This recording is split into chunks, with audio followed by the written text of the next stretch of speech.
Indeed, over the past few years, the American society and American citizens discovered a whole new reality in which it turned out they lived. Of course, for the great majority of the people, it was unimaginable the fact and actually the scale of surveillance that is directed at them, over them. And of course it had been striking for the international community as well.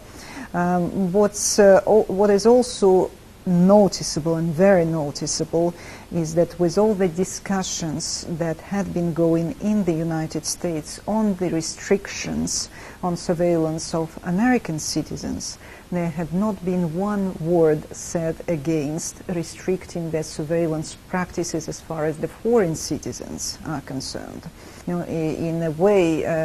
indeed, it's up to the American citizens to allow their services the degree of surveillance, but the civilian foreign citizens, not suspect but just regular people,